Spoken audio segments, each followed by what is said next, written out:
La misa del domingo en la parroquia de San Miguel Arcángel, ubicada en el corazón montañoso de Chalatenango, había comenzado como tantas otras veces, con los cánticos de la comunidad, el incienso llenando el aire y el sonido de las campanas que aún eran accionadas por un joven acólito que apenas llegaba a los 12 años. Sin embargo, aquella mañana, algo flotaba en el ambiente. Algo distinto. Los más viejos del pueblo se persignaban con una solemnidad casi militar. Los jóvenes se miraban entre ellos en silencio. Y el sacerdote, mejor conocido como el Padre Pistolas, caminaba hacia el altar con una calma que ocultaba una tormenta. No era un sacerdote cualquiera.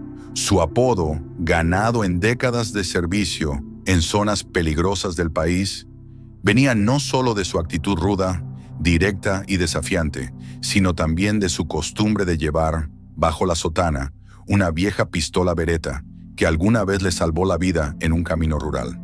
Se decía que había salvado a más de un campesino de caer en manos de los maras, que había negociado la entrega de armas entre pandillas y que incluso, en una ocasión, había logrado impedir una masacre en una finca gracias a su carisma y a su puntería.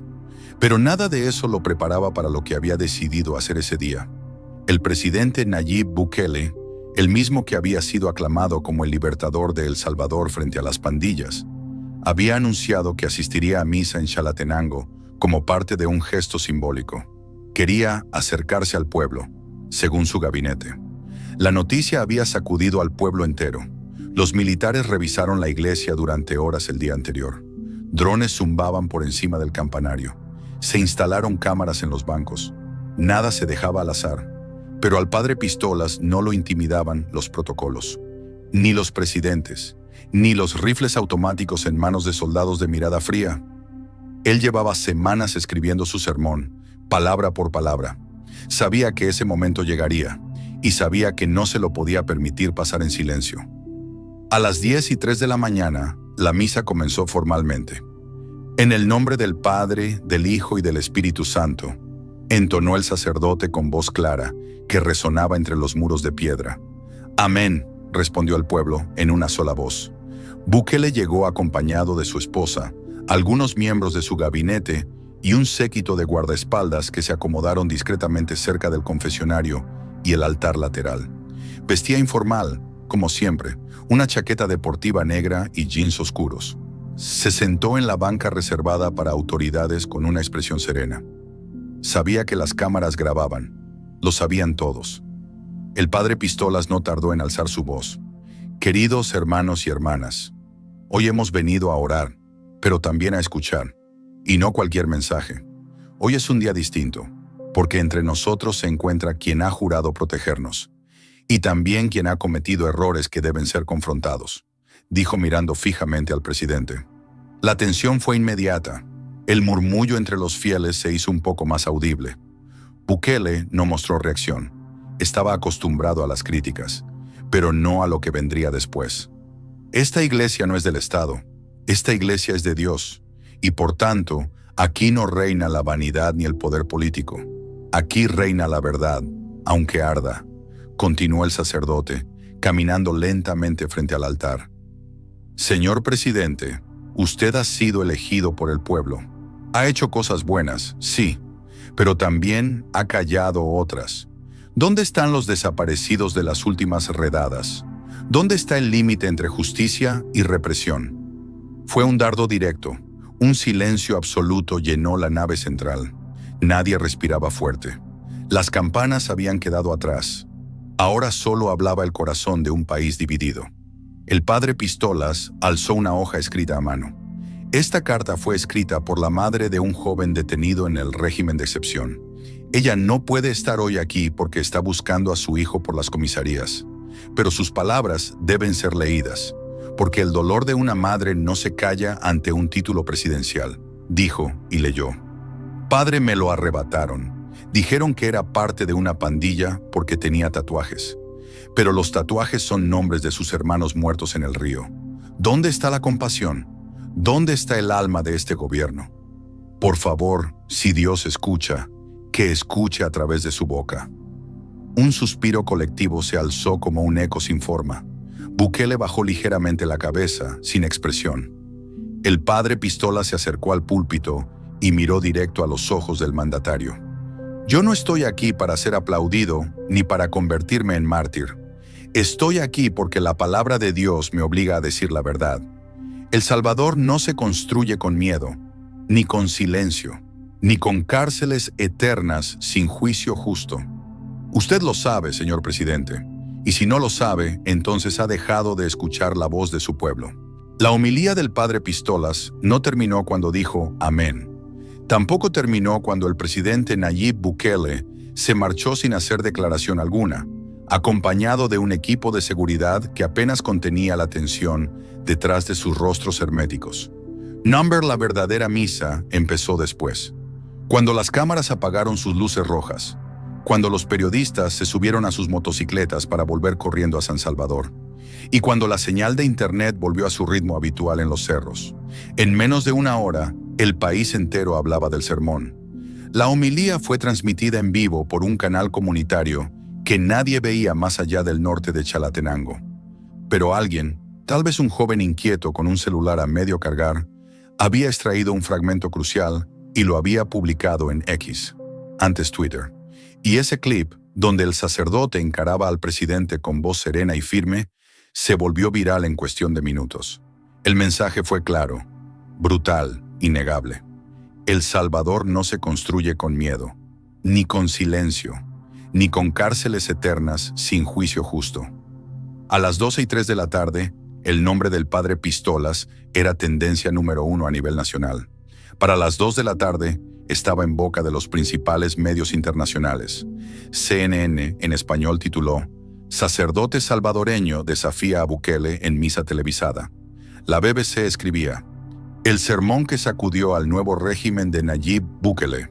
Mientras tanto, en el Palacio Nacional, la reunión de emergencia comenzó sin protocolo. Nadie esperaba semejante estallido.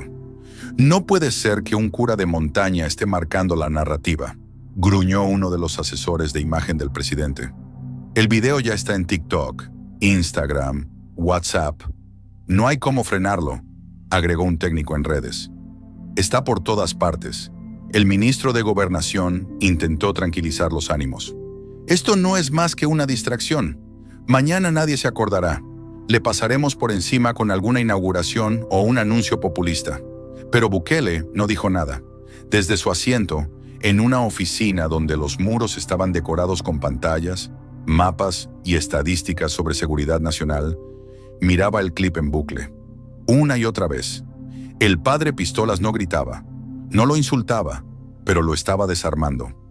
«Ese hombre», murmuró el presidente al fin, «no busca fama, no busca votos, no busca poder, solo quiere justicia, y eso sí es peligroso». Silencio. «¿Qué propones, señor presidente?», preguntó uno de sus asesores más cercanos con voz tensa. «Nada», respondió Bukele. «Aún no. Que la gente hable, que lo eleven, que lo comparen conmigo, y luego lo vamos a mostrar tal como es. ¿Quieres desacreditarlo? Quiero que se desacredite solo. Todo el que sube, cae», dijo con calma. «Y si no cae, lo ayudamos a caer». Al otro lado del país, el padre Pistolas estaba en su pequeño cuarto parroquial, sin luz, comiendo un pedazo de pan con queso fresco y escuchando por radio las noticias que empezaban a replicar sus palabras. «El Salvador no se construye con miedo», repitió un locutor de voz grave, «ni con silencio». El sacerdote suspiró. No era ingenuo, sabía lo que había hecho y conocía bien el precio que podría costarle. No era la primera vez que hablaba fuerte, pero sí era la primera vez que lo hacía frente a un presidente que había centralizado tanto poder. Tocaron la puerta. Era Catalina, una mujer de unos 40 años, líder de una comunidad agrícola. Llevaba en sus manos una bolsa con pupusas y una expresión de orgullo. «Padre, perdone la intromisión, solo quería decirle que lo que hizo hoy nos devolvió el alma», dijo, con la voz entrecortada. «No hice más que mi deber», respondió él, con una sonrisa breve. «Usted hizo lo que ningún político ha hecho, mirar a los ojos al que manda y decirle la verdad». El sacerdote asintió. pero en su interior sentía que algo se avecinaba. No podía quedarse tranquilo, no después de eso. Esa misma noche le llegaron 3 mensajes anónimos a su teléfono viejo. Ya hablaste suficiente, padre. Cuida tu misa. ¿Quién te crees para decirle al presidente cómo hacer su trabajo? Esta semana no salgas a caminar solo por el campo. Los leyó sin reaccionar. Luego apagó el teléfono. En redes sociales, mientras tanto, el pueblo se dividía. Por un lado, quienes veneraban a Bukele lo veían como un traidor, un cura comunista, un sacerdote de los tiempos pasados que no entendía el orden que necesitaba El Salvador. Pero por otro lado, una ola de apoyo comenzó a crecer. Jóvenes estudiantes, organizaciones de derechos humanos, madres de desaparecidos y hasta antiguos votantes de Bukele que comenzaban a cuestionarse el rumbo del país. Una joven abogada tuiteó: "El padre Pistolas no predicó política, predicó humanidad. ¿Dónde está el pecado en eso?". En Televisión Nacional, un conocido periodista hizo un editorial incendiario. El mensaje del padre Pistolas fue más fuerte que 1000 marchas, porque lo dijo en el lugar más sagrado de la nación. Frente a Dios y frente al pueblo, la presión crecía, y Bukele lo sabía. Por eso, al amanecer del lunes, convocó una cadena nacional. A las 7 de la mañana, todos los canales interrumpieron su programación. El presidente apareció en pantalla con rostro sereno y voz suave, sin gorra, sin efectos visuales. Solo él y la cámara. "Salvadoreños", comenzó.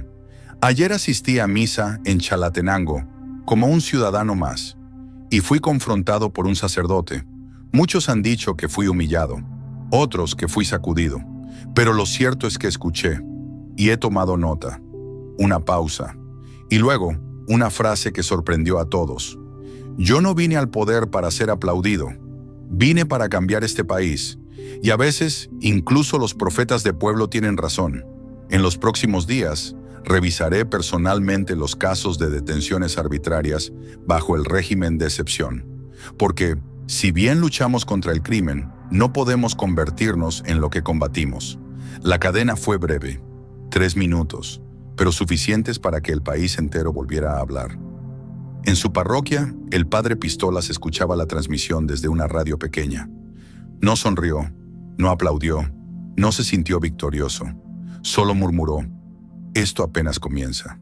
Y tenía razón, porque en las sombras del poder, alguien ya estaba organizando lo que sería la campaña de desprestigio más sucia contra un hombre de fe que se había atrevido a decir lo que muchos callaban. Las palabras del presidente Bukele en cadena nacional habían sorprendido a muchos. Incluso los más escépticos se permitieron una chispa de esperanza. Por primera vez en años parecía que el poder escuchaba. Pero en política, como en las sombras, no todo lo que brilla es oro, y lo que el padre Pistolas aún no sabía era que su homilía había encendido una maquinaria que llevaba tiempo aceitada y en silencio. La maquinaria de la difamación. La primera bomba mediática estalló apenas 2 días después del sermón. A las 6 de la mañana, el noticiero matutino de un canal afín al gobierno comenzó con una advertencia especial. ¿Quién es realmente el llamado padre Pistolas? Un reportaje exclusivo revela el pasado oscuro del sacerdote que se atrevió a desafiar al presidente. El título, acompañado de una fotografía en blanco y negro del sacerdote en su juventud, encendió los televisores de medio país. En el reportaje, un supuesto testigo anónimo aseguraba haber visto al padre en fiestas clandestinas durante los años 90, cuando servía en una parroquia rural. Otro decía que había tenido vínculos con guerrilleros. La guinda del pastel fue la entrevista a un exconvicto que afirmaba que el padre le había entregado dinero para que se armara. Las imágenes eran borrosas, editadas con música siniestra, y la narrativa era tan sensacionalista como imprecisa. Pero el daño estaba hecho. En paralelo, cuentas falsas en redes sociales comenzaron a esparcir memes y capturas de pantalla de publicaciones manipuladas. Una de ellas mostraba al sacerdote supuestamente celebrando con una botella de whisky, cuando en realidad era una imagen de una reunión comunitaria donde alguien había brindado por el aniversario de la iglesia. Incluso circularon supuestas facturas de viajes al extranjero con viáticos exorbitantes, en los que se sugería que el padre Pistolas vivía como un rey, financiado por organizaciones extranjeras. En la parroquia, el sacerdote se enteró de todo mientras daba de comer a los perros callejeros que protegía. Una feligresa joven, llamada Lucía, le llevó el periódico con el titular escandaloso: El padre que predica, pero no practica. Él lo leyó con calma. Luego se lo pasó a uno de los perros, que lo mordió sin saber que tenía entre los dientes el veneno de una guerra sucia. ¿Va a responder, padre?, preguntó Lucía. No se le responde al barro desde el barro, dijo él sin perder la calma. Si hablo ahora, van a distorsionar mis palabras. Prefiero que hable la comunidad. Y eso fue precisamente lo que ocurrió. Esa tarde, decenas de pobladores de Chalatenango y zonas cercanas comenzaron a organizar una marcha. No era una protesta política, era una caminata por la verdad, como la llamaron. El cartel que lideraba la movilización decía: Él nunca se escondió. ¿Por qué le temen ahora? Las redes sociales se llenaron de testimonios. El padre me ayudó cuando enterré a mi hijo. Gracias a él, mi hija dejó la calle y volvió a estudiar.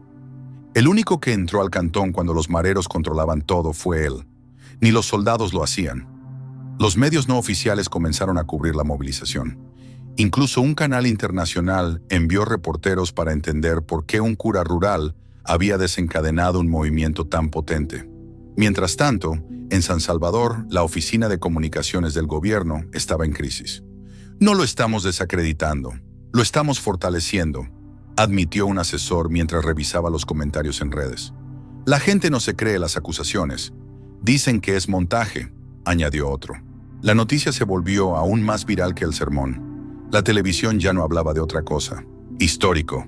Presidente Bukele y el padre Pistolas tendrán diálogo nacional en cadena abierta. La fecha se fijó para el viernes siguiente, y todo el país contuvo el aliento. Esa noche, en un canal independiente, se entrevistó a una mujer llamada Rosa, madre de un joven detenido sin causa. Sostenía una foto arrugada con la imagen de su hijo. «Yo no sé si este padre va a lograr cambiar las cosas», dijo con la voz quebrada. «Pero es el primero que se atrevió a nombrar el dolor que vivimos. Si lo callan a él, nos callan a todos». Y en la oscuridad de su parroquia, el padre Pistolas, ya con su sotana limpia y su Biblia bajo el brazo, escribía en una libreta su único discurso posible. Una frase encabezaba el primer renglón. «La verdad no se negocia. Se proclama la mañana del viernes. San Salvador amaneció como en vísperas de terremoto. Las avenidas principales estaban desiertas. Las escuelas suspendieron clases después del mediodía. En los ministerios, las oficinas estaban casi vacías. Nadie quería perderse lo que estaba por suceder. El cara a cara entre el presidente Nayib Bukele y el padre Pistolas, en cadena nacional, a las 6 de la tarde. La mayoría no sabía si aquello sería un debate, una confrontación o una trampa. Pero lo cierto era que toda la nación lo vería. Se habían instalado pantallas en parques, plazas, centros culturales. Las comunidades rurales improvisaron radios con baterías de carro y televisores viejos conectados a generadores. Se sentía en el aire que algo irrepetible estaba por pasar. A las 5 de la tarde, una vieja camioneta Toyota subió lentamente por el Boulevard Constitución, rumbo al centro del poder. No traía banderas ni placas diplomáticas. Solo el sonido de los neumáticos gastados y el murmullo de los salmos que el conductor, un joven catequista llamado Esteban, repetía en voz baja mientras conducía. Dentro del vehículo, el padre Pistolas vestía su sotana negra, planchada hasta el último pliegue, con una cruz de madera al pecho. No llevaba escolta, ni asesores, ni miedo aparente. En una pequeña mochila cargaba una Biblia, un rosario, un fajo de cartas escritas por familiares de detenidos y un sobre con documentos firmados por miembros de su comunidad. Al llegar a la entrada de Casa Presidencial, un grupo de soldados detuvo el vehículo. «¿Nombre?», preguntó el oficial con voz seca. «José Antonio Cárdenas. Aunque me conocen como el padre Pistolas», respondió con calma. «Pase». El portón de acero se abrió lentamente. El sacerdote descendió del vehículo y, sin mirar a los soldados, caminó hacia el gran edificio blanco. Sabía que sus pasos estaban siendo grabados desde todos los ángulos. A las 6 en punto comenzó la transmisión. La pantalla dividida mostraba dos imágenes. A la izquierda, Bukele ya sentado, con su habitual chaqueta negra, rostro sereno y una libreta sobre la mesa. A la derecha, el padre Pistolas entrando al salón presidencial, caminando firme, sin titubeos. La escenografía era sobria. 2 sillas, una mesa pequeña con agua, banderas a ambos lados y cámaras fijas. No había público, no había moderador, solo los 2 hombres y un país entero escuchando. «Padre», dijo Bukele con una sonrisa leve, «bienvenido a esta casa». «Gracias, señor presidente, aunque no vengo como invitado, vengo como testigo». La tensión fue inmediata. «¿Testigo de qué exactamente?», preguntó Bukele, sin perder la compostura. «Testigo del dolor, del silencio, de lo que no se ve desde aquí», respondió el sacerdote mientras abría su mochila. «¿Puedo leerle algo?». «Por supuesto». El padre sacó una carta, la desplegó y la leyó en voz alta. «Mi hijo fue capturado el 17 de abril. Tenía 19 años. Lo acusaron de colaborar con pandillas porque trabajaba en una tienda de barrio. No le permitieron abogado. No he vuelto a verlo desde hace 11 meses». La cámara hizo un leve zoom al rostro del presidente. Mantuvo la vista fija. No habló. «Esta carta la firmó con su dedo porque no sabe escribir», dijo el sacerdote. «¿Eso es justicia, señor presidente?». Bukele suspiró. Sabía que no podía reaccionar con arrogancia. La nación lo miraba. «Padre, usted sabe que hemos vivido décadas de terror. Pandillas que extorsionaban, que asesinaban. Tuvimos que actuar rápido. Era eso, o perder el país. ¿Y quién decidió que la rapidez justificaba el atropello? ¿La Constitución? ¿El Evangelio? ¿La voz de las madres?». «Tuvimos que hacer sacrificios», respondió Bukele, con firmeza. «Los sacrificios deben ser voluntarios», replicó el padre, con una intensidad que no rompía el respeto, pero sí la retórica. «No se sacrifica a los pobres para salvar a los poderosos». Un silencio espeso llenó el salón. Las redes sociales estallaban en comentarios. Algunos lo llamaban héroe, otros lo acusaban de romántico, pero todos estaban mirando. El presidente se inclinó hacia adelante. «¿Y qué propone usted, padre? ¿Liberar a todos los detenidos? ¿Volver al caos? Propongo justicia, que los culpables enfrenten su castigo, pero que los inocentes no paguen por el miedo colectivo. Propongo revisar caso por caso, y propongo algo más, que usted camine conmigo, un día, por las comunidades, sin cámaras, sin escoltas, que mire a los ojos de quienes sufren en silencio». Bukele lo miró con atención. No esperaba esa invitación. «¿Y si lo hago?», preguntó. «Entonces lo escucharé. Pero si no puede mirar de frente al pueblo que ha golpeado con su política, entonces no puede seguir diciendo que lo representa». El desafío era total, y el presidente lo entendía. «Aceptar ese reto», dijo lentamente, «me pondría en peligro, me expondría a ataques. ¿Y cree usted que yo no estoy en peligro ahora mismo por estar aquí?». La pregunta quedó flotando.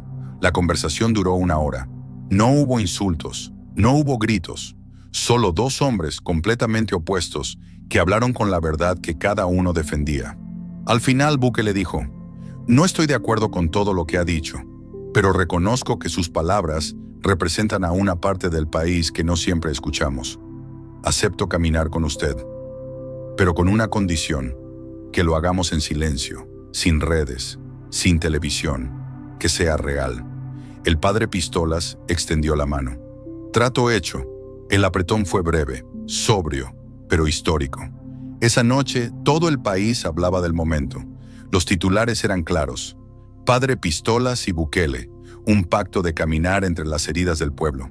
En redes, los videos del apretón de manos se compartían con miles de mensajes. Un joven escribió: «No sé si Bukele cambió, pero el padre logró lo que nadie, que lo escuche».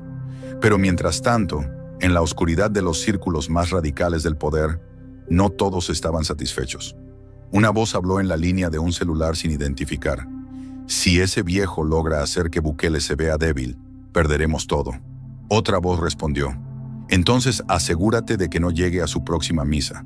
Amanecía en Chalatenango. El aire era fresco, con esa neblina espesa que baja por las laderas como un manto. Las aves trinaban con fuerza inusual, y las campanas de la parroquia sonaron como todos los días a las 6 en punto. Parecía un día cualquiera, pero no lo era. Era el primer domingo después del cara a cara entre el presidente y el padre Pistolas, y la comunidad esperaba con ansias verlo celebrar la misa. El padre José Antonio, conocido ya por todo el país como el padre Pistolas, se había levantado antes del alba. Había dormido poco desde su aparición en cadena nacional. Aunque su rostro permanecía sereno, sus ojeras delataban el peso que cargaba. Releer las cartas de madres con hijos desaparecidos, las fotos de adolescentes entre rejas, los testimonios de campesinos olvidados, le habían robado el sueño. Y sin embargo, esa mañana parecía distinta. Tenía una corazonada. Algo le apretaba el pecho. Se persignó frente a un crucifijo de madera y murmuró una oración en voz baja. Señor, si hoy me toca sangrar por la verdad, que sea por tu causa. Lucía, la joven que lo asistía desde hacía años, entró a su despacho minutos después. Tenía el rostro tenso. Padre, esta noche anduvo gente extraña en el pueblo. No son de aquí. Uno de los chicos los vio cerca de la sacristía, revisando cosas. ¿Dijeron algo? Numbers solo estaban husmeando, pero llevaban radios, y uno tenía un arma oculta en la cintura. El sacerdote asintió. Dile al diácono que revise el altar antes de comenzar, y que no se acerquen los niños hoy, solo por precaución. Lucía se quedó en silencio. Luego murmuró. ¿Usted cree que lo quieren? No es la primera vez que alguien quiere callar la verdad, hija, y no será la última. La misa comenzó puntual. A las 9 de la mañana la iglesia estaba más llena que nunca.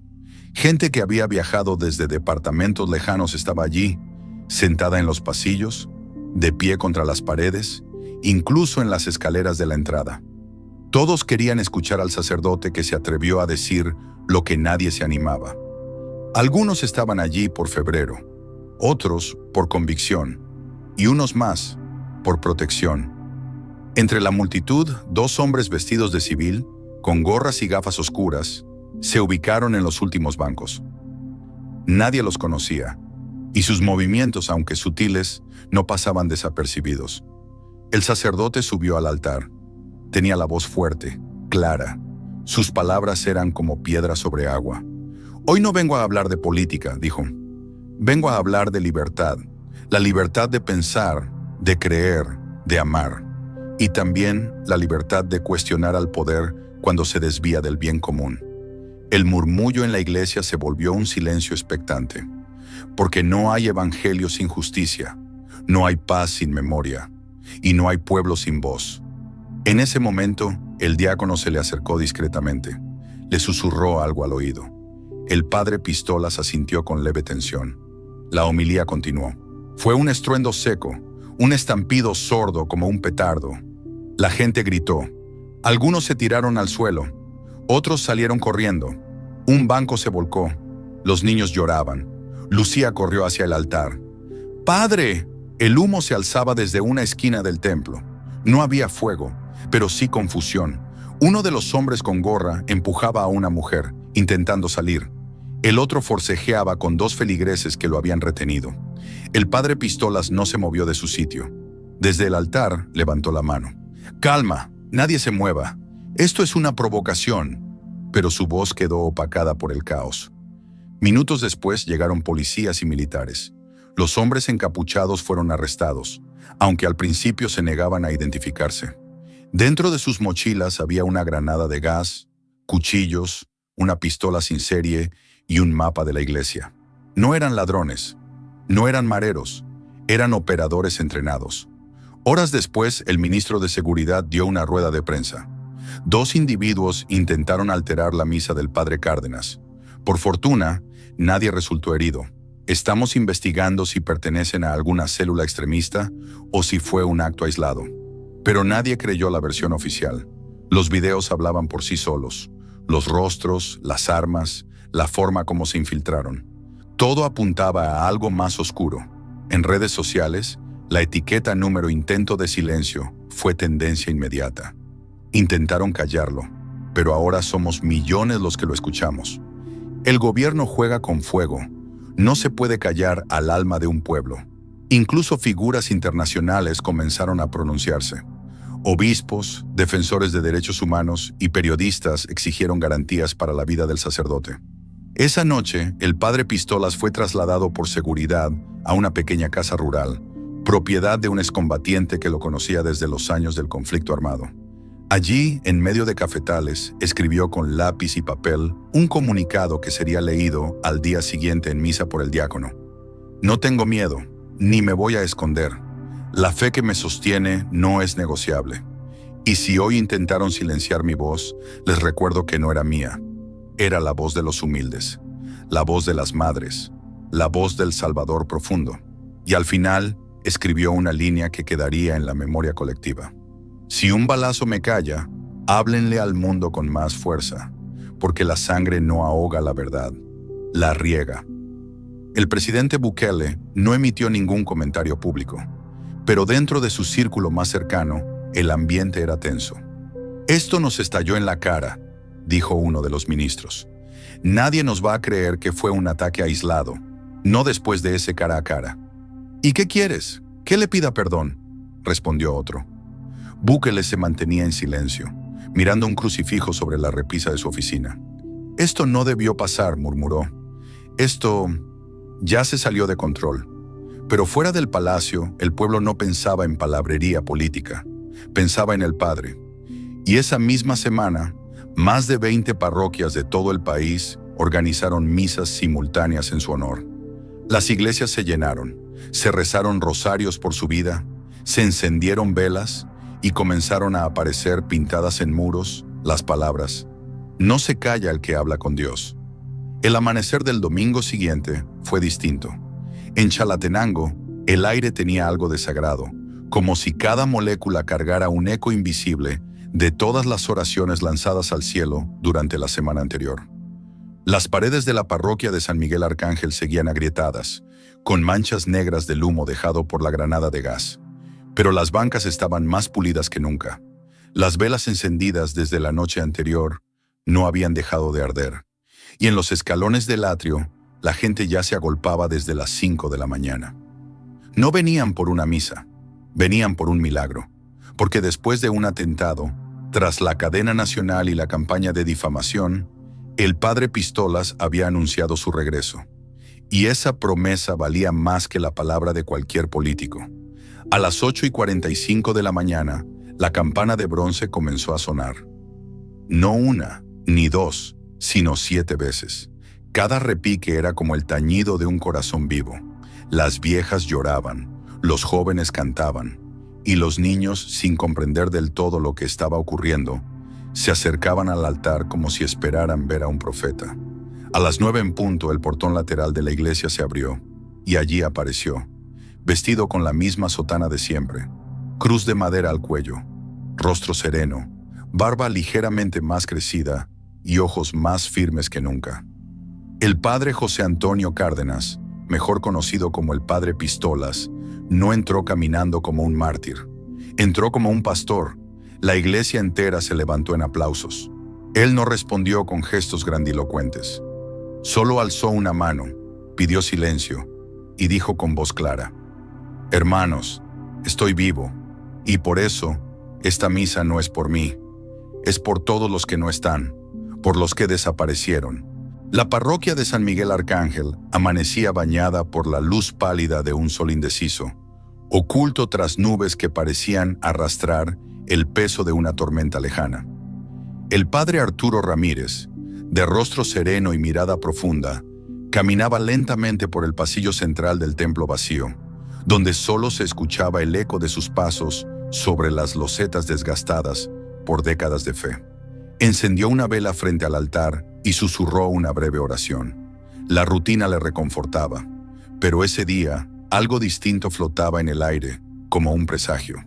Era martes por la mañana, y como cada semana, Arturo se dirigía al pequeño despacho parroquial, una habitación modesta pero ordenada, con una estantería repleta de libros teológicos, papeles con anotaciones litúrgicas y una imagen de San Agustín presidiendo el escritorio.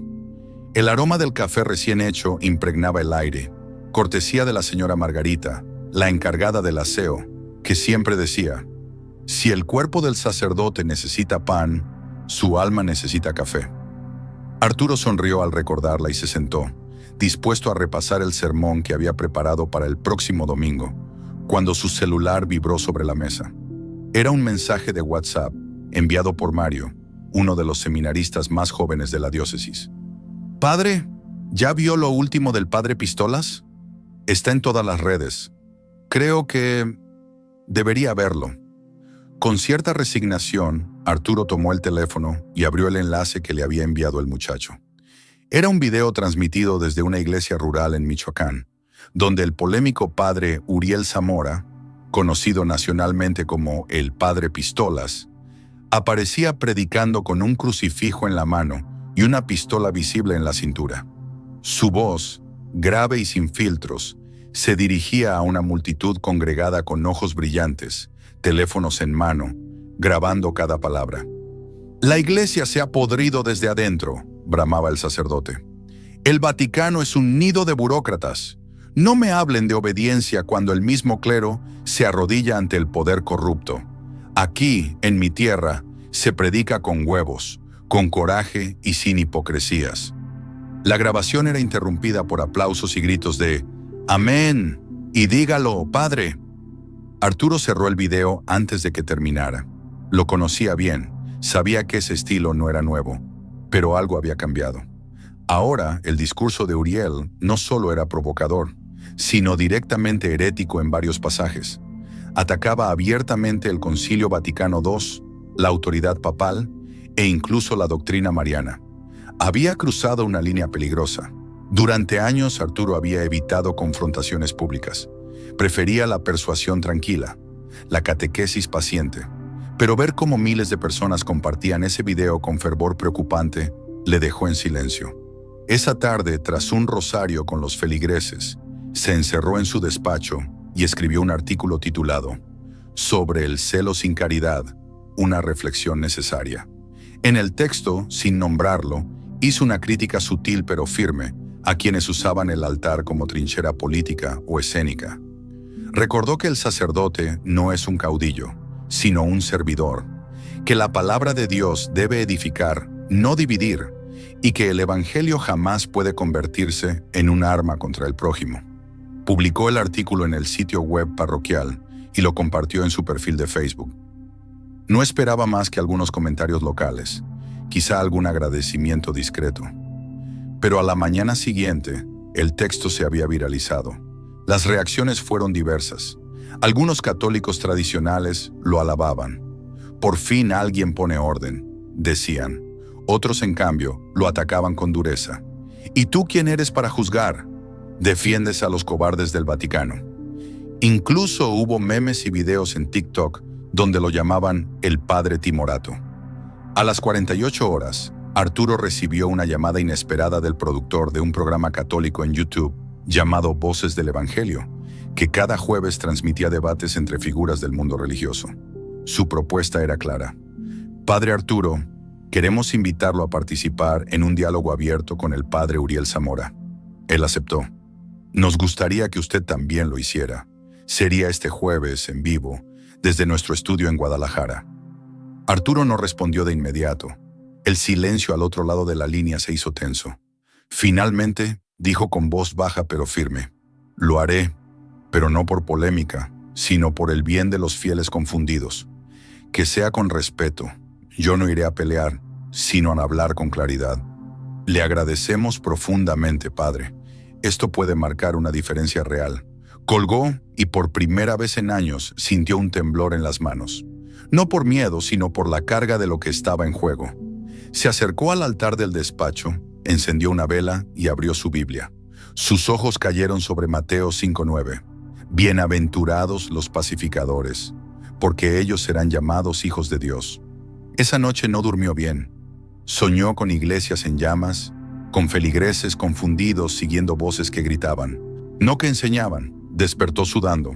Sabía que no estaba enfrentando a un simple sacerdote díscolo.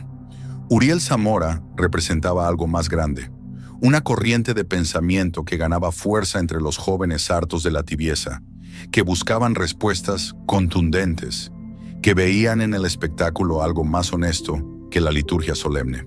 El miércoles, Arturo tomó un autobús hacia Guadalajara. Durante el trayecto, repasó documentos del catecismo, encíclicas papales, fragmentos de los padres de la Iglesia.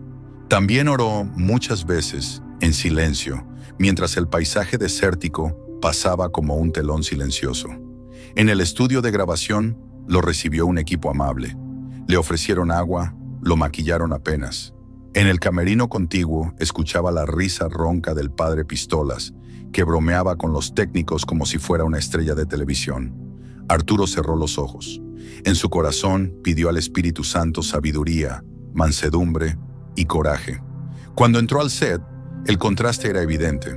Arturo vestía su sotana negra, con una cruz sencilla al cuello. Uriel, en cambio, llevaba camisa clerical desabotonada, botas vaqueras y una actitud desafiante. El moderador lo saludó con cordialidad, pero la tensión se podía cortar con un cuchillo. «Buenas noches», saludó Arturo, con una inclinación de cabeza. «Buenas estén», respondió Uriel, cruzando los brazos. «Espero que no venga a darme lecciones de catecismo, como si yo fuera un niño». «No vengo a juzgar», dijo Arturo, sereno. «Vengo a compartir lo que enseña la Iglesia, nada más». Las cámaras se encendieron. La transmisión comenzaba. Miles de personas estaban conectadas, y el primer tema apareció en pantalla. ¿Debe un sacerdote obedecer siempre al Papa?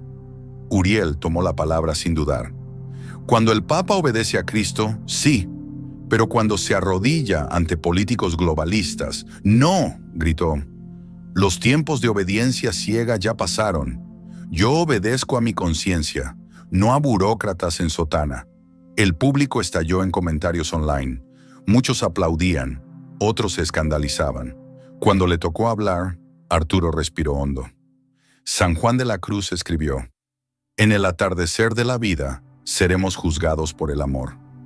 La Iglesia no enseña obediencia ciega, sino obediencia iluminada por la fe. Cristo fundó su Iglesia sobre Pedro, y aunque los hombres fallamos, la doctrina permanece. Si rompemos la comunión, rompemos el cuerpo místico de Cristo. Uriel lo miró con desprecio. Palabras bonitas, pero vacías. El pueblo no necesita poesía, necesita que alguien le diga la verdad, aunque duela. Y así comenzó el duelo verbal. Uno hablaba con el fuego de la indignación, el otro con la firmeza del discernimiento. Dos formas de ser sacerdote, dos visiones de iglesia. Cuando el programa terminó, los dos se despidieron con un apretón de manos frío. Arturo regresó al hotel en silencio. Esa noche, antes de dormir, recibió cientos de mensajes. Algunos lo acusaban de cobarde, otros le agradecían por defender la doctrina con dignidad. Miró al cielo desde la ventana. Sabía que aquello no había terminado. Apenas comenzaba. El amanecer del viernes encontró al padre Arturo aún despierto, sentado frente a la ventana del cuarto de hotel. Las luces de Guadalajara parpadeaban como luciérnagas vencidas por el ruido. El silencio de la madrugada era apenas perturbado por el distante rugido de un auto pasando a toda velocidad por la avenida principal. Su sotana colgaba del respaldo de una silla y el crucifijo de madera que llevaba al cuello descansaba sobre la mesa. Frente a él, su Biblia abierta mostraba el Salmo 85. La misericordia y la verdad se encontraron. La justicia y la paz se besaron. La transmisión del programa Voces del Evangelio había concluido hacía apenas unas horas, pero sus consecuencias apenas comenzaban a desplegarse. Su teléfono no había parado de sonar desde entonces. Mensajes, llamadas, correos. Algunos eran de apoyo, otros de desprecio. La polarización entre los fieles no era nueva, pero después del debate en vivo con el padre Pistolas, se había hecho más visible, más feroz. Algunos lo tildaban de cobarde, de tibio, de cura del sistema. Otros, más serenos, agradecían su serenidad, su fidelidad al magisterio. Pero entre todos los mensajes, hubo uno que le llamó la atención. Venía de una mujer llamada Teresa Morales, directora de una escuela católica en San Luis Potosí. En su mensaje decía: «Padre Arturo, solo quería darle gracias. En mi escuela, muchos jóvenes siguen al padre Uriel como si fuera un profeta. Hoy por primera vez vi a varios sentarse a escuchar su respuesta con respeto. Uno incluso dijo, este padre no grita, pero lo entendí mejor. A veces sembrar con ternura da más fruto que sembrar con furia. Dios lo bendiga.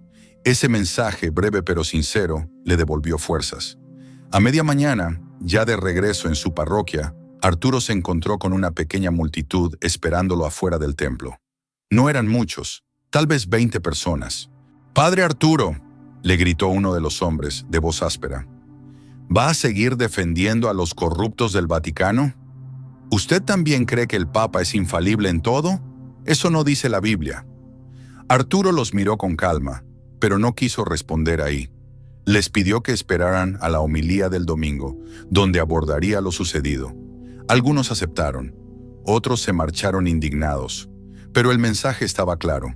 La confrontación no se limitaba a un programa de YouTube. Se había trasladado a las calles, a los templos, a los corazones de los fieles. Esa noche, Arturo se reunió con el obispo de la diócesis, Monseñor Felipe Gálvez, un hombre de 69 años, con gesto severo pero voz pausada. En su despacho episcopal, rodeado de retratos de santos y una cruz tallada en madera, el obispo le pidió a Arturo que se sentara y le sirvió una taza de té. «He visto el debate, Arturo», comenzó el obispo, «y también he recibido llamadas, muchas. Imagino que no todas fueron amables. Ninguna. Algunos me piden que te suspenda por dialogar con un blasfemo. Otros que te nombre vocero oficial para contrarrestar a Uriel». Arturo bajó la mirada. El obispo continuó.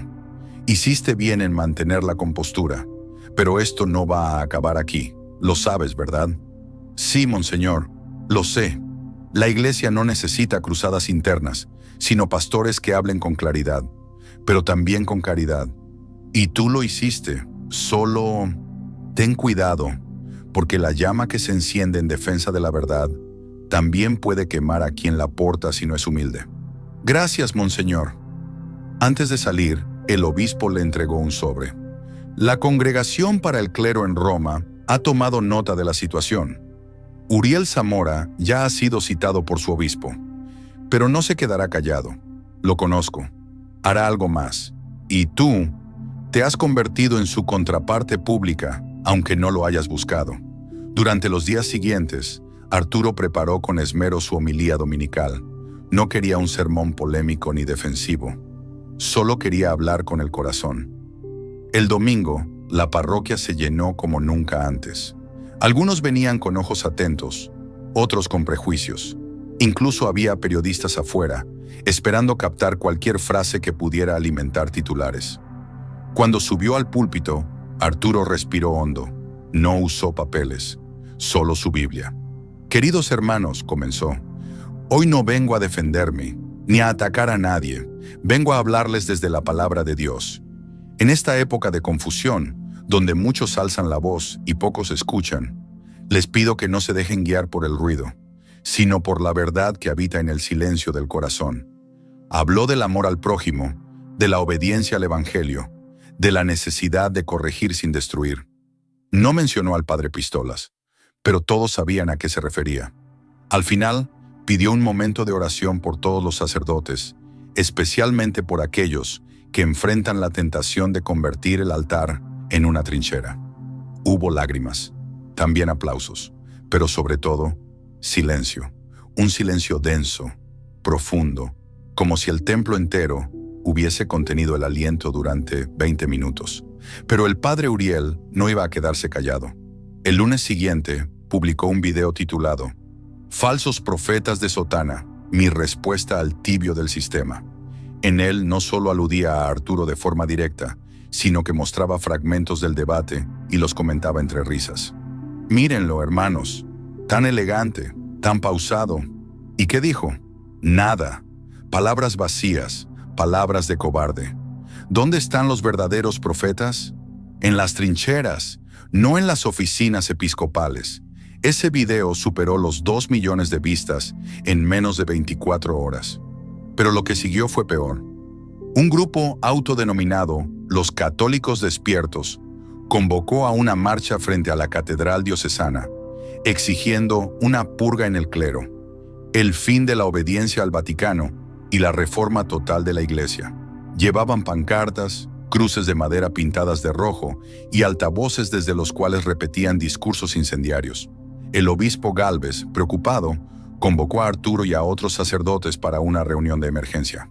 En ella varios curas veteranos expresaron su temor. Esto ya no es un desacuerdo teológico, es una ruptura. Están organizados y tienen jóvenes de su lado. No podemos ignorarlos, pero tampoco responder con más odio. Arturo escuchaba en silencio. Finalmente habló. No podemos permitir que la Iglesia se divida como un partido político. El Evangelio no es de izquierda ni de derecha, es de Cristo. Y Cristo no gritaba desde trincheras. Caminaba con los pobres, lloraba con los afligidos. Y sí, denunciaba, pero no destruía. Hubo asentimientos, pero también dudas. Esa noche, Arturo recibió una llamada del mismo Uriel Zamora. «Arturo», dijo con tono contenido, «tú y yo aún no hemos terminado. Te propongo algo, un debate público, presencial, en tu parroquia o en la mía, sin moderadores, solo tú y yo, y que el pueblo escuche». Arturo dudó. El sol de mediodía caía con dureza sobre los tejados oxidados del pueblo de Santa Ana de las Cruces, donde el padre Uriel Zamora oficiaba misa con la puerta abierta, las ventanas sin vidrio y los bancos llenos de campesinos, jóvenes tatuados y ancianas que rezaban con rosarios de madera. Su iglesia no era catedral ni basílica, era un viejo templo construido a golpe de fe, de donaciones humildes y del carisma salvaje de su párroco. Y sin embargo, desde hacía semanas, no era solo su templo lo que se llenaba, sino los auditorios digitales de México entero. Cada palabra suya en video era como una piedra arrojada al rostro del clero dormido, como él decía. Cada frase, un eco que resonaba en millones de pantallas. Pero ahora, algo nuevo se avecinaba. El debate con el padre Arturo estaba confirmado. La tensión ya no se podía ocultar. El encuentro había sido anunciado para dentro de 7 días. Sería transmitido en vivo desde la parroquia de San Miguel Arcángel, en el templo del mismo Arturo, en pleno corazón de Guanajuato, sin moderadores, sin interrupciones, 2 sacerdotes, un altar y la mirada del país sobre ellos. Arturo, por su parte, se preparaba en silencio. Había declinado entrevistas, no respondía a mensajes de medios y dedicaba cada día a orar, leer y revisar documentos de doctrina, especialmente sobre la autoridad del Papa, la tradición y el papel del sacerdote como servidor, no como líder mesiánico. Una mañana, en la sacristía, el joven seminarista Mario, el mismo que le había enviado aquel primer video, se le acercó con preocupación. «Padre, ¿está seguro de esto?». Arturo lo miró con esa serenidad que parecía venirle de muy lejos, quizá de su época de formación en Roma, o de algo más profundo, más espiritual. «¿Seguro de qué, Mario?». «De debatir con él. Mire lo que pasó en su última misa», le mostró el celular con un video. En la grabación, Uriel arremetía de nuevo. Y ahora el sistema pone a un cura bueno a hablar bonito, a decirnos que el Papa nunca se equivoca, a convencernos con frases dulces mientras los lobos entran al rebaño disfrazados de obispos. Arturo desvió la vista, no por temor, sino por tristeza. «Mario, lo que me preocupa no es lo que dice, sino lo que otros escuchan en sus palabras. Muchos confunden furia con celo, rebelión con reforma, pero Cristo no gritaba desde el templo, hablaba en parábolas, lloraba con los pecadores, no portaba pistolas, cargaba una cruz». Mario asintió, visiblemente emocionado. «Lo que vaya a pasar allá, muchos lo necesitan, yo también lo necesito». Los días siguientes fueron una mezcla de oración intensa y preparación espiritual. Arturo confesó, se confesó y ayunó. Visitó enfermos, atendió a madres preocupadas y celebró misa con más fervor que nunca. A los fieles que le preguntaban por el debate, les respondía: «No se trata de ganar, se trata de iluminar. Yo no soy más que un reflejo débil de lo que la Iglesia enseña con fuerza desde hace siglos». Pero fuera de la parroquia, el ambiente no era de paz. Grupos radicales comenzaron a organizar caravanas para asistir al debate. Algunos apoyaban a Uriel, otros a Arturo. Los medios llamaban al evento el cara a cara de la fe o incluso la gran batalla de los curas. Arturo detestaba esos titulares, pero sabía que ya no podía controlar la narrativa. En una conversación privada con el obispo Gálvez, le confesó su inquietud. «Monseñor, esto se ha convertido en un espectáculo. Y eso me duele más que cualquier insulto». El obispo, con la mirada fija en el ventanal de su despacho, le respondió, «Sí, pero a veces Dios actúa incluso a través del ruido. Mira la historia. San Pablo discutía en plazas públicas. Santo Tomás escribía contra herejes con palabras que hoy aún estudiamos. La verdad no necesita escenario, pero a veces el mundo necesita verla defenderse en público». Y luego le puso una mano en el hombro. «No estás solo. Llegó el día». La parroquia de San Miguel Arcángel nunca había estado tan llena. Desde las primeras horas de la mañana, los fieles se agolpaban afuera, mientras cámaras, periodistas, drones y equipos de sonido se instalaban como si se tratara de un concierto. Pero no había guitarras, solo tensión. La iglesia estaba adornada con flores blancas, discretas. Arturo había pedido que se colocara el Santísimo en el altar mayor, no para espectáculo, sino para que Cristo estuviera en el centro, aún en medio del debate. Uriel llegó con su grupo de seguidores. Llevaba su camisa clerical abierta, una cruz metálica colgando sobre su pecho, y una actitud de quien va a dar la batalla. A su lado, un par de laicos lo grababan con sus celulares. Entró, saludó brevemente a Arturo y fue directo al frente del altar. «Bonito arreglo, casi me siento en misa de Domingo de Ramos», ironizó. Arturo no respondió. Solo hizo una inclinación de cabeza. Las cámaras comenzaron a grabar. El silencio se impuso como un manto. Arturo tomó la palabra primero. «Queridos hermanos, gracias por venir. Gracias por escuchar. Esta no es una contienda, no es un duelo. Es una conversación entre dos sacerdotes que aman a Cristo, aunque lo vean de maneras distintas. Mi única intención aquí es hablar desde lo que la Iglesia ha enseñado, no desde mí mismo». Y entonces citó a San Ignacio de Antioquía, a Santo Tomás de Aquino y al Papa Benedicto XVI, recordando que la obediencia no es sumisión ciega, sino un acto de amor que reconoce la comunión con la verdad.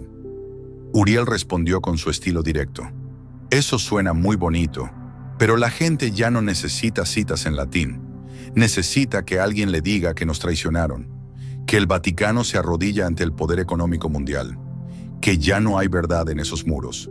Por eso predico como predico, porque alguien tiene que gritar lo que otros callan». Y con voz creciente comenzó a denunciar escándalos reales, errores pastorales, silencios ante injusticias. Su voz era fuego, pero su argumento era mezcla de verdad y exageración. Arturo lo sabía, y cuando le tocó replicar, lo hizo así. «Uriel, tienes razón en una cosa. La Iglesia ha fallado, somos humanos, pero también estás equivocado, porque cuando fallamos, no lo hace Cristo. Y la Iglesia no es solo Roma, es cada pobre que reza, cada madre que bautiza a su hijo, cada anciano que muere aferrado a un crucifijo. No destruyas lo que también es casa de los humildes». Uriel se levantó, señalándolo. «Tú no conoces al pueblo, tú nunca has enterrado a un hijo asesinado, tú hablas desde la comodidad». Arturo se puso de pie con calma. «Enterré a mi madre cuando tenía 10 años. He confesado a asesinos. He acompañado a prostitutas que quieren volver a la gracia. No me hables de dolor, te hablo de esperanza. Y la esperanza no grita. La esperanza susurra». El público contenía el aliento. Algunos lloraban, otros aplaudían en silencio. Uriel bajó la vista.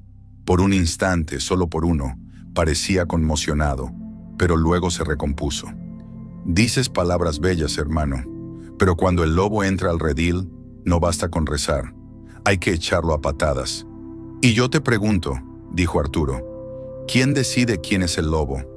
¿Tú, yo o Cristo?» Uriel calló. Por primera vez calló. El debate duró 1 hora más. Terminó sin gritos, sin abrazos, pero con una oración. Arturo pidió que se arrodillaran frente al Santísimo. Uriel, contra todo pronóstico, lo hizo.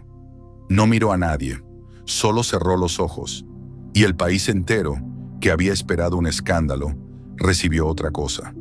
Una batalla no entre dos egos, sino entre dos formas de amar a Dios. Una batalla donde, al menos por esa noche, la verdad no se impuso por la fuerza, sino por la fe. La noche cayó sobre San Miguel Arcángel con una solemnidad que no parecía natural.